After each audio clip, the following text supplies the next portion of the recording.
those who fought for us to have independence in 1960 achieved political independence. It's a big feat, right? That we actually have political independence when we couldn't choose leaders and so on. It's still a process, as we say, but they achieved one. But the one thing that they did not achieve was the economic independence. And that is our struggle today. That is also what's being expressed with the mobilization in West Africa, right? The call for sovereignty is really for economic independence. Hello, everyone. I'm Rania Khalek, and this is Dispatches. The West African countries of Niger, Burkina Faso, and Mali are rebelling against their former colonial masters, while the imperialists of the global north try desperately to contain the coups that are ejecting them. But what's behind the anger, particularly that leveled against the French? Does the anti-colonial sentiment extend beyond France? What's the landscape of the popular movements and organizations in West Africa who are supporting the coup governments? Are there any parallels to past instances of popular anti-colonial upsurge in Africa? Could this spill over into other African countries? Where does pan-Africanism fit in? Where do Russia and China fit in, if at all? Here to discuss this and more is Kambale Musavuli, an activist, writer, and analyst with the Center for Research on the Congo. But before we jump into it, this is just the first half of this episode. The second half is available for Breakthrough News members only. You can become a member at patreon.com/breakthroughnews. And as always, be sure to hit the subscribe button and the bell so you get a notification whenever we post new content. And if you appreciate this show, you can also donate below on YouTube. Kambale, welcome back to the show. Thank you for having me. Well, it's great to have you back on to discuss, well, so much is exploding across the African continent. And, you know, obviously a lot of eyes are focused on West Africa right now because of all the coups and the demands for France to leave and a lot of like anti-imperialist, anti-colonial rhetoric we're hearing from some of these new leaders. So I think the question on many people's minds, even though it seems obvious, though, you know, I think it's worth delving into a bit deeper is, you know, everybody in this region there's a very popular anti-French sentiment. So Kambale, can you explain just very briefly what French colonialism meant in West Africa? And then we can maybe get into some of the more like modern day relevant anger that's taking place right now. Yeah. But after the Berlin Conference, Belgium had a big piece of land, the DRC, and France received a lot of land on the African continent, where the people in those regions, they lost sovereignty. They lost control of their land. They lost control of their resources. They lost even control of the decision-making process where they choose their leaders. But there was a struggle all across Africa that was led by the movement of young Africans after the Fifth Pan-African Congress in Manchester, where even Kwame Nkrumah took part of that meeting. Du Bois was there, Padmore, and other Africans from the continent. They saw that at the end of World War II, it did not make any sense that any African countries were still under the colonial yoke. So they mobilized young Africans, and they were successful. By 1960, about a dozen African countries became independent. Ghana in 1957, of course, became almost the hub of the mobilization. So from that time on, Africans continued to mobilize, even though African countries had nominal or say political independence, where you can have elections, you can choose your leaders, or a facade of election, if one could say.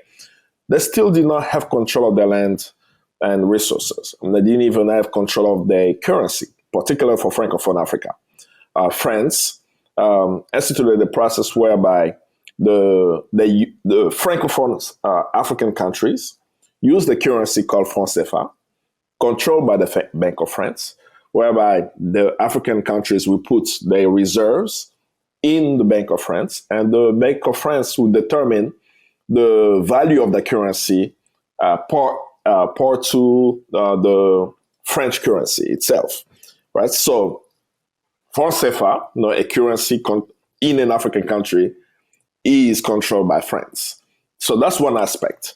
The second aspect is the presence of foreign military bases, particularly French military bases across Africa or in the Sahel for West Africa. Many people in the region say it does not make sense. We don't have a Burkina base in France. We don't have a Mali base in France, and so on. So that these bases needed to actually not exist and close down. So that's the second aspect. And the last aspect is the choice of the people. The people have been unable, in most part, to choose leaders who come from the aspirations of the people. So many elections have taken place in the West African region, whereby when the results are announced, it does not represent the will of the people. So no control of the currency, no control of the land or resources, no imposition of a foreign military bases, and lack of choice where people can choose the leader properly is what precipitated the mobilization of people of West Africa. And the expression of the coup d'etat is just the latest form of that expression. And it's to see what will come out of the coups in the future, but it's clear for the people of Africa. They want the sovereignty of their land. They want to choose their own leaders, and they want to control the natural resources and not France. And I mean, that's all really good points. I'm just curious if you can elaborate a bit when you talk about the relationship that you mentioned today between these Francophone Africans and France. Mm-hmm. Can you elaborate a bit on what you mentioned? I mean, you mentioned military bases, right? You mentioned the currency. I want people to really understand the anger towards France.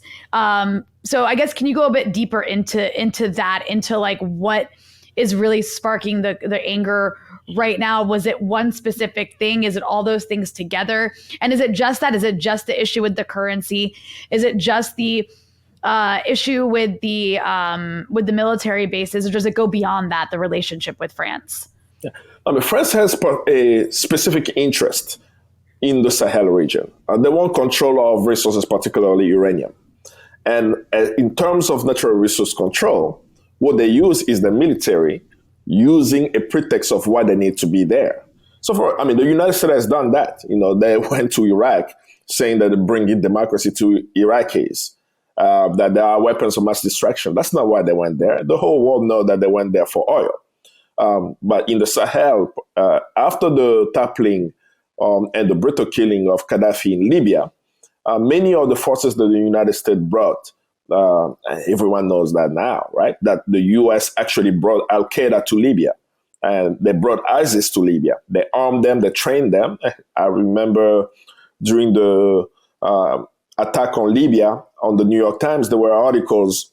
One article particularly on the front page, it said that the CIA is training ISIS in Libya to topple Gaddafi. Now paraphrasing the title, but that was what was on the front cover. So we know the US did that. So after the toppling of Gaddafi, the forces who were there decided to move into the Sahel. And a lot of weapon proliferation took place where all these guns brought and weapons brought has found its way to the Sahel. And all of a sudden, a region that was peaceful, a region that's been predominantly Muslim for centuries, never had issues with so-called terrorist attack and so on, that now you hear that so-called jihadists are in the Sahel. And France used that as a pretext to actually be in the Sahel. And with its presence, they built military bases. As they build these military bases, what we see continuously is that the uranium finds its way out, yet the people are massacred every day by so-called jihadists. So the instability in the region has increased. And after a few years, if France is in the region, and they say they are there to bring about peace, and there is no peace, any person who has common sense will say, let's find another solution. That we don't believe that France has the capacity to bring about peace and security in the Sahel region. So that's one aspect of it. And of course, the second aspect has been why in 2023, African countries are using a currency controlled by France. No. Three, why is it that when we choose our leaders, the elections have to be certified by the outside, right? And there have been infiltration and interference in the political process in Africa in general. And last, why should we have the uranium from Niger power electricity in France, where one out of three bulbs in France is powered by the uranium coming out of France, yet less than 18% of Niger people have access to electricity. Right. So all these contradictions have made it already at the base that the ordinary people are clear that we have to have foreign interference, foreign imposition, and foreign control out so that African countries, in this case, Francophone African countries, can choose their leaders, can control their country, and can have a form of sovereignty. And, why do you think these specific countries, meaning, Niger, Mali, Burkina Faso, why were these the first to reject that French exploitation relationship that you just described? Is there a particular reason, or is it just, coincidence that it just happened to be in these particular countries? Because obviously there are other so-called Francophone African countries that France has a very exploitative relationship with. So why these countries? I don't think like Burkina Faso, Niger are the first countries to be the ones actually calling for them to be kicked out. Their process of regaining sovereignty is much faster in other countries, but it's in unison all across the region. You go to Senegal, people are saying France dégage, no, France go out, right? You go to Burkina Faso, you hear that. I mean, when you go across, so you look at Senegal and Burkina Faso. In Burkina Faso, we have a military coup. Mm-hmm. In Senegal, we don't have a military coup. But the people of both countries are clearly saying, we do not want French military to be in our country. They've mobilized against the French military. They've organized against the French control of Senegal. So in Burkina Faso, there have been two coups, and these coups emanate for, if I may say, the power vacuum that exists, and the most organized force in Burkina Faso is in the military, and they were able to gain power. The first coup was not a people's coup, right? Because during the first coup, the former president, Blaise Compaoré, who assassinated Thomas Sankara, was tried, right? He was tried, he was found guilty. Of course, he was in exile in Côte d'Ivoire. And after the trial, after finding him guilty with evidence presented in the court, the coup leaders decided to bring back Blaise Compaoré into the country. That angered the population because they mobilized for Blaise Compaoré to be out of the country. And of course, the situation with the increase in security in the country, about up to last year, about 80% of the country was controlled by jihadists in Burkina Faso. So even the coup leaders at that time were not able to control the country. So Ibrahim Traoré and his friends or comrades decided with the force that they had to topple the first coup, to bring about a new force, right? A new force that will follow the interests of the people. So far as we see, they've taken actions that goes to the aspiration of the people. History will tell us if they will be absorbed from history that they took the right path. But what we see concretely right now, that the people of Burkina Faso are in the support of the Ibrahim Traoré's regime, and they see that his actions of connecting even with Russian forces to bring about security is actually bringing about results, that you have less attacks and you have territories that's being gained. So to go back to that initial question, I think it's all across, but depending on where the progressive forces are in the country. Some are able to gain control of state power, and others are still mobilizing and organizing the people to transform the country. And of course, based on what you just explained, the demands right now are focused on the French, right? It's for France to get out. So France is clearly the main enemy, or at least it seems that way. Which, based on everything you said, that seems so obvious why it would be. But then, we are hearing a lot of anti-imperialist rhetoric, anti-colonial rhetoric. So, why aren't they, for example, asking for the U.S. drone base in Niger to get out? Why just focus on France? Or have there been calls beyond just telling France to get out?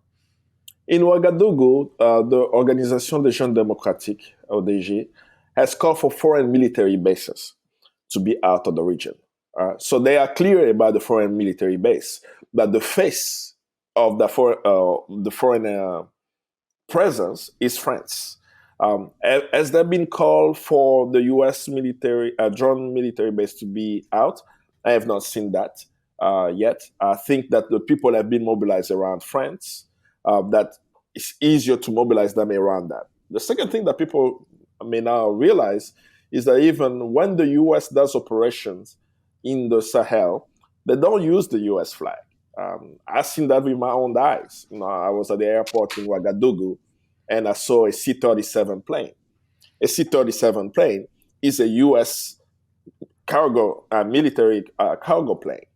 Did not have any sign, any symbol of U.S. Logo there. So sometimes it's very hard to actually determine if this is the French or this is the Americans. So they've done very well to not show their presence as much. It's just lately, for example, when you had the coup in Guinea, that's why many people question the coup in Guinea. The coup in Guinea, you saw U.S. soldiers driving into town. So people see them. They are sometimes unclear, but people who are progressive forces who are organizing and mobilizing always say we must have foreign military bases out of the region. You have the French, you have Japan, you have Qatar, you also have the Americans in the region. So there are calls for them to be out, depending of the mobilizing forces. They use an element that people can understand much easily.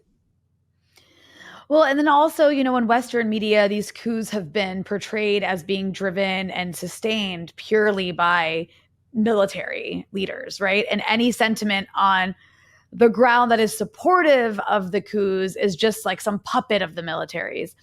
But, if we take a closer look, there does appear to be not only popular support on the ground, but also the involvement of mass movements and these broad, diverse coalition efforts in support of these coups, which makes it, I think, a bit, unique and really different from that sort of classical, typical coup that we're used to seeing. So, my question from there is, Kambale, what is the landscape of the popular movements and organizations involved in supporting these coups? And I guess maybe we could start with Niger.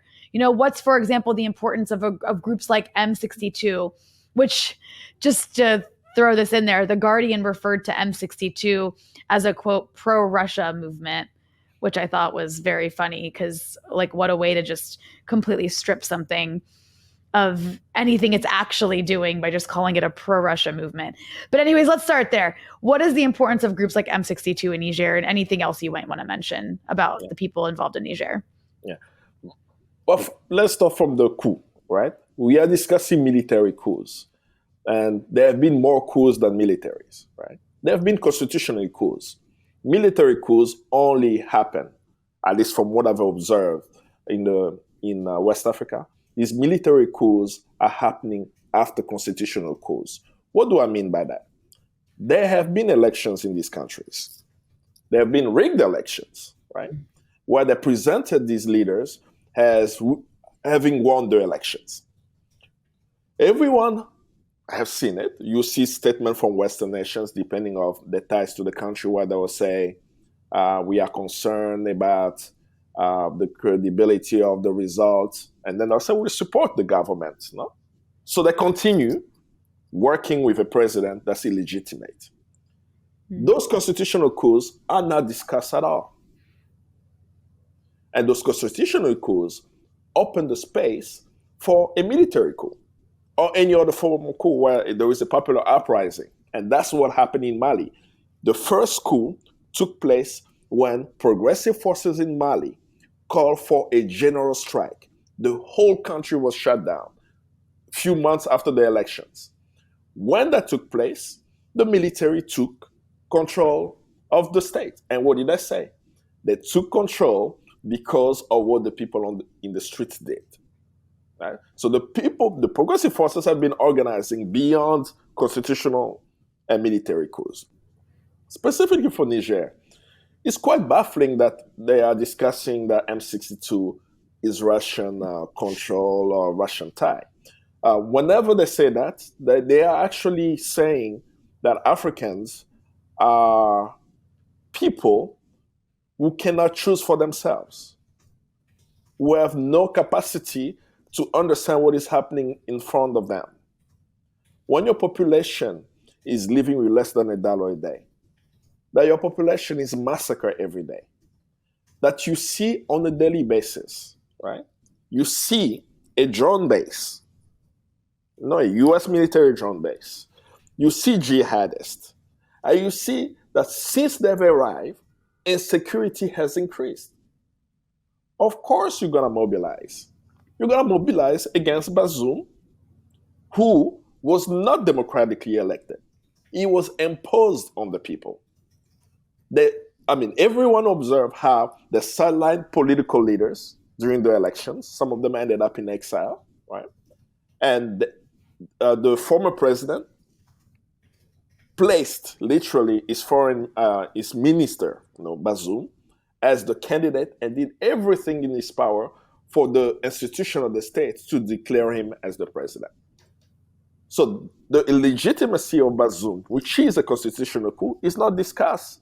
But what is discussed is the will of the people to say, we are not going to follow these undemocratic institutions and choose for ourselves our future.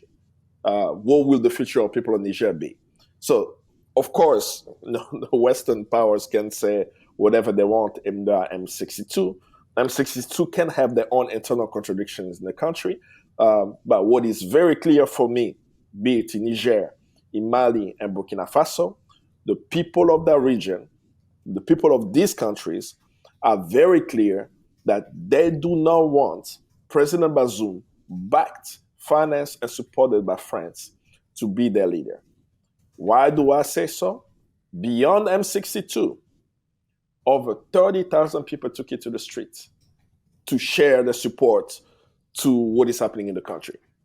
So very clearly, we know that the people of Niger, if they were Bazoum supporters, they would have been in the street saying, we don't want anything to do with the coup. We don't want anything to do with M62. Mm-hmm.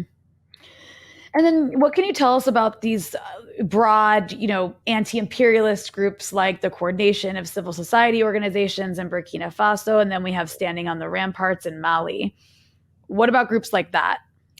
Those groups are face of a stronger movement on the ground, right?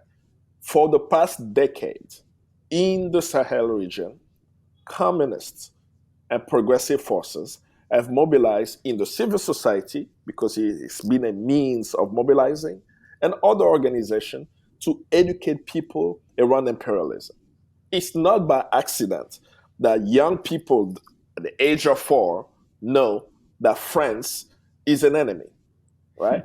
And when I'm saying France, we're talking about the French government, the French president, its military, and its exploitation on the African continent, right? Why do I say that? I think it was a year or so ago, if I'm not mistaken, I think it was in Burkina. Either in Burkina or Mali, when the troops were being kicked out, and there was a drone, right? This was probably a camera drone flown over the people. Right. And the young man took a rock and threw the rock at the drone, and it fell. And if you watch the video of the celebration of that young man bringing down the camera drone, you clearly know that this young man knew that that drone has nothing to do with his country. Right? that this is a foreign element filming our mobilization and that I have to shut that down. So whenever we're speaking even about M62 or any other, NGO or civil society organizations and so on, we should know that in the Sahel region, there is a community of progressive forces who have worked not just in Mali, not just in Burkina Faso, not just in Niger, all across the region. And I always quote that for the past decade, there have been an anti-imperialist day every year in Burkina Faso. That's And when impressive. you go to the anti-imperialist day, you see organizations from Mauritania, organization from Ghana, organization from Nigeria, organization from Cote d'Ivoire, many of them coming by bus, right? Buses all across the region, all pointing to Ouagadougou. And when they arrive in Ouagadougou, they discuss French currency, they discuss French military bases and foreign military bases, and the need for Africans to be sovereign. Because the Sahel region, right, is being ruled politically by a body called ECOWAS. And ECOWAS as a body, the regional body, has not been at the side of the people. This is what has caused the people of the region to mobilize on the ground to say, we have to have an alternative, connecting the vision to what Kwame Nkrumah actually said initially. Kwame Nkrumah, when he was thinking about the United States of Africa, he did think of a political organ, which today we call the African Union. But he also insisted that there needed to be an all African people's revolutionary movement. And the people's movement has to be connected to the masses. And the people of Africa have connected themselves together, right? From Mauritania all the way to Guinea, in coming together against imperialism that's appearing in their region in the form of currency, form of military bases, form of extraction of the natural resources, and imposition of the leaders.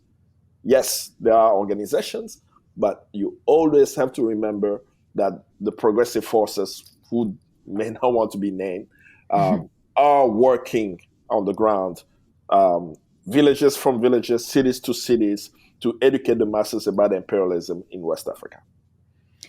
And Kambale, what about the involvement of socialist and communist organizations? That was the same. The reason I'm being careful about mentioning the name, because they become a target, right? Yeah. They have mobilized. There are in other countries, if it's not Francophone Africa, it's much easier for them to mobilize, right? So, for example, when we think about mobilization in Ghana or Nigeria or Gambia, we can name organizations.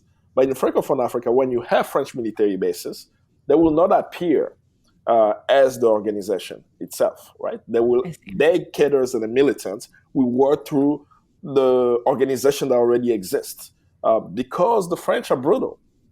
They are very brutal, right? I mean, think about beyond the brutality. Let's think about the arrogance of France when the head of states of Burkina Faso asks the French that they have 30 days, not a day, right? Not 24 hours, not 1 week, but 30 days. It's a long time. You have 30 days to leave the country. And the president of France, Macron, is asking, what do they mean by that?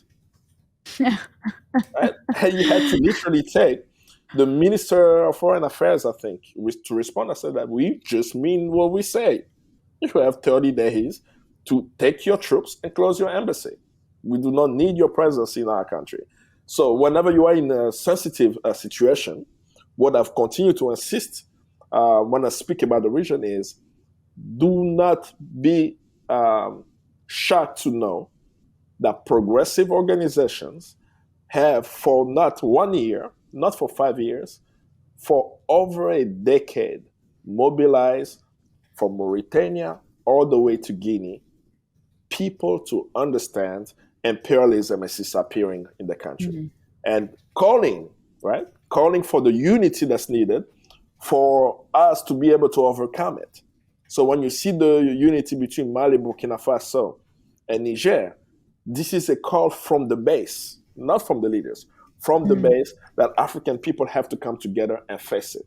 And I'm very pleased to see that Algeria is providing the support and Mauritania is joining and saying, we dare you to enter Niger.